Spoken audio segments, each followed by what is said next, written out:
WTF is the Marksman IX gas blowback. Well, we're going to have a look today. Now, I've been stung by VFC many times before, but I thought, why not buy something else? I think I'm losing the plot now. So, the Marksman IX is a Glock-fed AR style replica. It's gas blowback. It uses the extendo magazines, which comes with one, but you could, they say you can use any sort of like VFC style magazines. So we're going to take a look at this today. I've had this for a week or two, and just hadn't been either had the time to do some videos or had the enthusiasm to do some videos. So in the box you get the Marksman IX. It's wrapped in there with a little strap there, so we'll pull that out. Standard looking instruction manuals, very VFC like. I think VFC are the OEM for this, but they like to come up with a load of pseudonyms, don't they? So also in the box you get a 50 round magazine, and I think that's pretty much it. Yeah, so we'll get the plastic wrap off this, and here it is. So why did I pick this up? Honestly, no idea. I'd looked at this a couple of times on the Hong Kong websites, and I wanted to buy another Marui MP7. So HPA UK had the Marui MP7 in stock in tan, so I bought that, and at the same time they had these in stock. Now, it's not a cheap gun. It was at about £500. You can get them cheaper from abroad, of course. So it's a full metal AR style replica that takes Glock mags instead of M4 mags. It's very much blank. There's not really a lot going on here. They do have some little, sort of cutouts in the receiver and such. You'll see by how rough the markings are, those are like laser etched. They're not like CNC cut into the lower receiver itself. We have a multi-position. I think it's like 6-position stock, very reminiscent of any AR style gas blowback or anything like that. And it takes Glock mags, so it looks a little bit different, as you'll see there.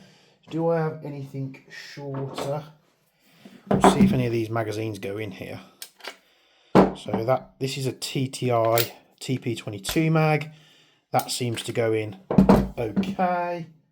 We have a Tokyo Marui Glock mag, which doesn't go, well, it does go in, but as you can imagine, it doesn't lock back. It's a bugger to get out. So you'll see it's hitting something there on the magazine. So don't recommend using TM mags. We've also got to be honest, it's hitting that part of the magazine on the mag it comes with on the TTI. AAPO1 seems to go in. AAPO1 mag locks back. TTI TP22 mag doesn't lock back. Don't recommend those. To be honest, they're not very good magazines anyway. So it's what it says on the tin. So we're going to take a quick look at this today. If you're familiar with an AR style GBB, all the controls and everything are going to be very similar. Just the magwell here is going to look a little bit different. The bolt does have a kind of funky aesthetic to it that looks a little bit different, which is kind of nice. They're not going for the same old and everything that they do. Let's see if we can pop the receiver off here. The pin is extremely tight. So let's get a punch and let's get a hammer and we'll tap this pin out. Better to be tight than loose, but would be nice if you could push them out without having to carry a hammer and some other kind of tool with you. So we split the upper and lower here. We can pull the bolt carrier out the back, charging handle out the back. Looks very AR-esque, nothing funky going on there. The bolt, I'm not too sure. Is VFC the OEM on this? The fitment on that is quite loose. Does it have a good air seal? Let's see if we can test this. Air seal is good, but we know this doesn't mean diddly squat, because you can't do that with the Marui ones, and we all know how good the Marui MWS works. You know, the VFCs always tend to have a good seal on the bolts, but they never tend to work properly. So, as you'll see, a normal fire control group. We've got some funky stuff going on here with the bolt release, because, you know, it can't pick it up from the back where you usually get it from. It needs to pick it up from the front, from the Glock magazine. You see there, not a bad little design at all. The metal seems good. It seems pretty solid. Can we take the buffer out? Push this little pin down at the back here. See if I can do it. There we go. Buffer spring. We have weights inside, and it seems like a spring inside as well. Does this come apart? Not entirely sure, but there's a bit of weight moving about in there. Can't seem to take it apart. I might need to get something a little bit stronger on there, but at least it's not going to come apart under use. So, you know, it's got that inertial weight in there, probably to stop the bolt bouncing around so much. And we've also got something else in the back here, which probably looks like a spacer to stop the bolt coming back too far. If we can get this out, let's push this little pin down. Grab it, can we grab it? Bloody hell.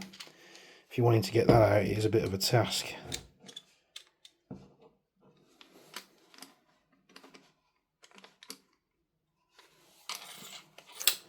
Wow, come on. So it is a bit of a pain to pull that out. We're probably going to have to put something in there to grab it. Can we grab it? Can we get some pliers in there to pull it out? There we go. So it's just a spacer. You've got a bit of tarnish in there from where it's been fired, whether it's been test fired in the factory or test fired by the retailer. And that's just to stop the bolt coming back too far. I don't know if that's an issue on these, whether they need to be sort of spaced out a little bit differently. But, you know, it's not left-handy friendly. It's not ambidextrous throughout. You know, if you're a righty, you're going to love this. If you're a lefty, you're going to hate it. All the controls are where they need to be. The upper doesn't look bad quality at all. I'm not sure how the hop is adjusted on this one, whether it's through the front or through the back. In fact, I think we might have a TDC, so you'll see a little hole there. And I imagine, see if this is the right Allen key. I imagine we adjust the hop, which is nice if it is like that, because, you know, we don't have to strip the gun apart to change the hop setting. It's probably going to be a 2mm. Yeah. No?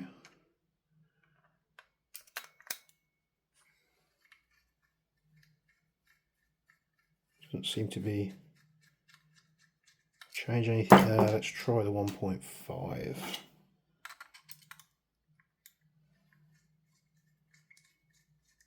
Doesn't seem to be doing anything either, so not too sure. We could check the, it does come with an Allen key in the box, so I presume that's the way we adjust it, because I can't see anything else.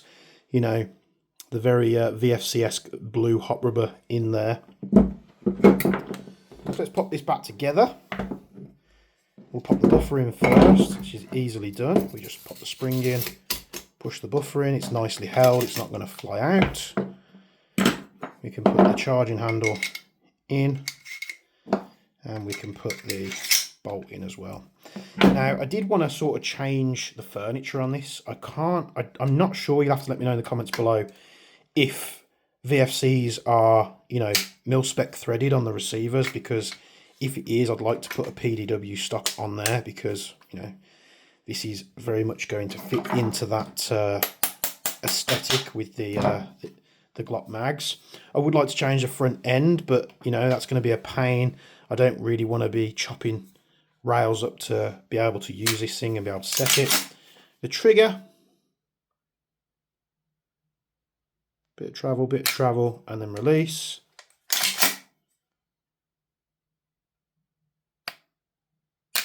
when it does reset, it's right on the wall. Not a bad trigger at all, nice and light on the trigger pull. I'm going to whack some gas into the mag. Now with new guns, I've said this to you many times before, charge the magazine up with some gas, and then what you want to do is you just want to tap the valve. Like that. Get rid of the atmosphere in the mag, and you'll normally find you can fill the magazine up a lot more. We've got some gas in there. Do we have some BBs? 0.2s to hand. Let's get these. In fact, no, we'll leave that for another video. I was going to say, should we try the EMG speed loader, but in the interest of time, let's just whack some rounds in here. It's got a nice large window for the BBs all the way down, so filling it with BBs is going to be fairly easy. Got a catch box in the corner.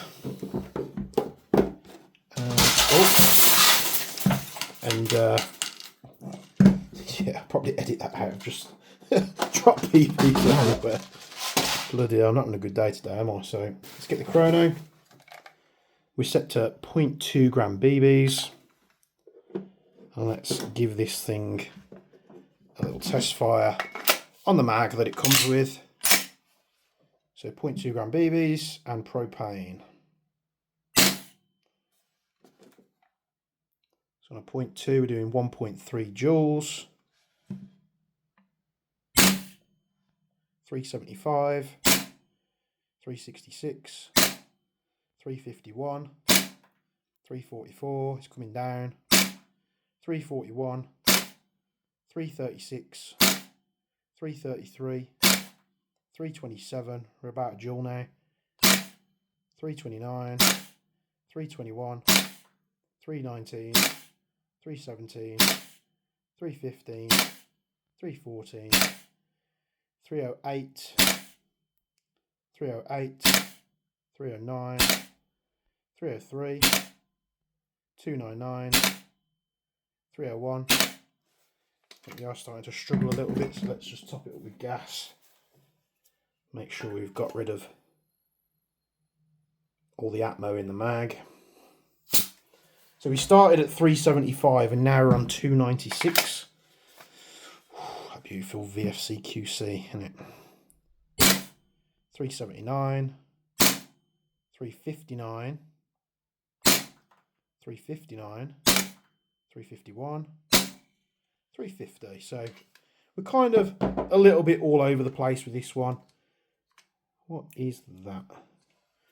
I can see some kind of sticker. I think it's the sticker that they put on to stop the dust cover tarnishing the lower. I could just see it in the magwell there. So there we have it. So the FPS is a bit all over the place. We're 1 to 1.3 joules. Let's get some more BBs in this mag that I haven't thrown around the room.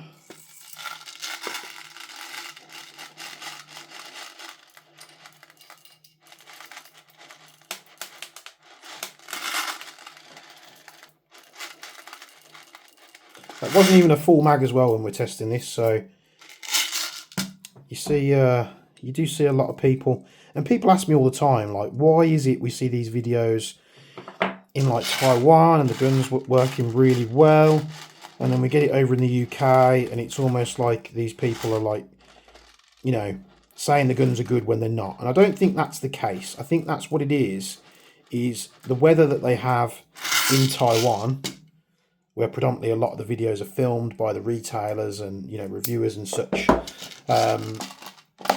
They've got really hot weather, you know, 30, 35 degrees usually that I see. So yeah, we're not that blessed in the UK. The gas mag doesn't really seem to be taking that much gas. So I'm gonna do some shooting of this now, so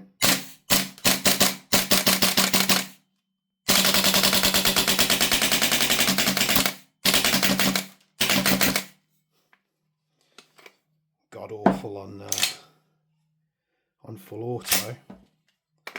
Just the mag can't On semi-auto it's fine, but on full auto it does struggle. So we'll re-gas this mag up.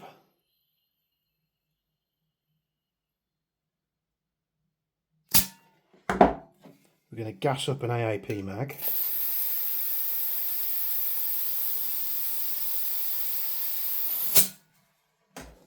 Going to get some more BBs and we'll give it another go. Now it's not super warm here at the moment. Now the room isn't too bad, but outside it's pretty damn cold, wet and cold. But you know, people say, why are you always bashing? Like, I mean, let's face it, if this isn't a VFC, I'd be very, very surprised. Why are you always bashing VFC? And I'm not bashing VFC. I believe, like, I show you guys everything that that I do.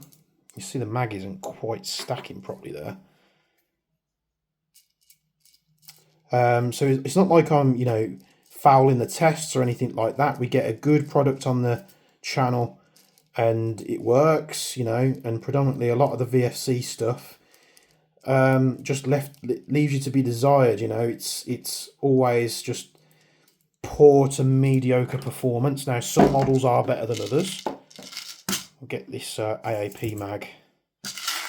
Now I did have some problems with these AAP mags in the GHM9 video, so they don't like to feed properly, so they get stuck, and I think that's just because of the CTM springs that come with these base plates. So don't judge the gun if the mag does play up. So we'll try it with the AAP mag. So semi-auto. Let's see what it chronos at on the AAP mag. 1 joule, 1 joule, 1 joule, 1 joule, 1 joule, 0.9 joule, sorry. 0.9 joules, 1 joule, 1 joule, 1 joule. So it's not bad on the AAP mag at all.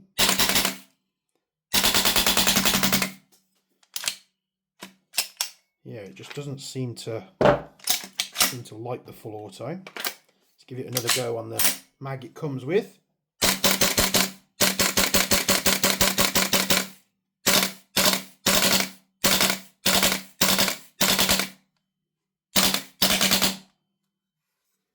A little bit better. In all terms of ones, you know, guns that we've tried, you know, the MCX Rattler being the worst one I've ever come across. I would like to get in. Like, if VFCs were just one of those brands that came out the box and just worked like a Marui does, and I hate to, oh, he's going about Marui again, but all my Marui MWSs just run, you know, I don't have any problems with them. Even the Toxicant, you know, Spears, they run absolutely great. The Toxicant Rattler runs absolutely great. The Guns Modify 416, runs great unless you want to do full auto. I think that's down to the QC of inside the receiver. But, you know, if every time you bought a VFC, bear in mind, you don't see Tokyo Marui MWS version 1, version 2, version 3, version 4, do you? Like GHKs, VFCs, what's another one?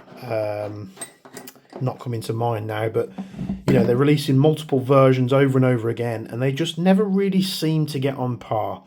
If VFCs were just like a Marui out the box, you got them out the box, they worked, you didn't have to do all this fettling and, you know, modifying your mags just to get the thing to run, I would probably own an absolute shit ton of VFC gas blowbacks. Because the one thing I like about VFC, even though I don't like how their guns perform mostly, is the amount of guns they do, the amount of M4s, they do 416s, Mark 18s, they do all like the FNC, the FAL, they do all the sub guns as well, like the MP5s and such. There's so much that they do, whether it's under the VFC brand or a Umarex brand or under, let's make it up and call it Maruyama or whatever.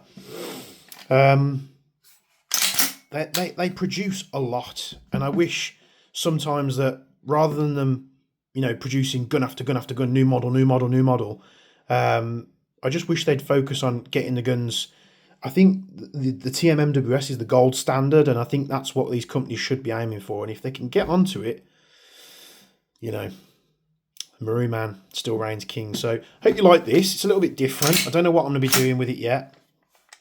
I do buy a lot of guns for review purposes and then never touch them again. I know Jack likes to remind me in the Discord all the time.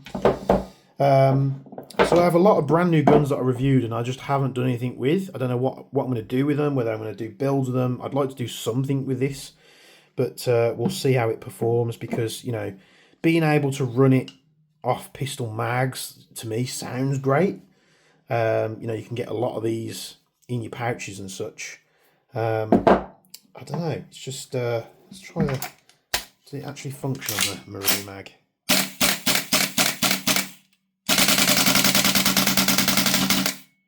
It does function on the Maroo mag, it just doesn't lock back. So yeah, we will have to see with this one, but that's the Marksman IX. Not a fan of the rail or the stock. I would like to put, you know, if people can let me know in the comments below if these are mil-spec threaded, I'll put like a PW stock on there. Maybe we'll change the front end as well, and the grip, of course, because that is utterly. I'm not a fan of these standard grips, if I'm honest. And see how we go. If I can get it performing, yeah, we'll get some bits and pieces for it and try and run it, you know, when the weather's better, because obviously we're going into winter now. I have been very impressed with other brands like KWA. Their AUG or the F90, I've been very impressed with that. I do need to do some little bits to that to try and get the power to a point where I know I'm not going to go over sight limits. Then I'll get a bunch of mags for it. There's various models that I want to get, but you just can't get them, like the KWA Tavor. I do want to try the KWA Masada as well. So many times I've come close to purchasing that, but the problem with that gun is getting the mags.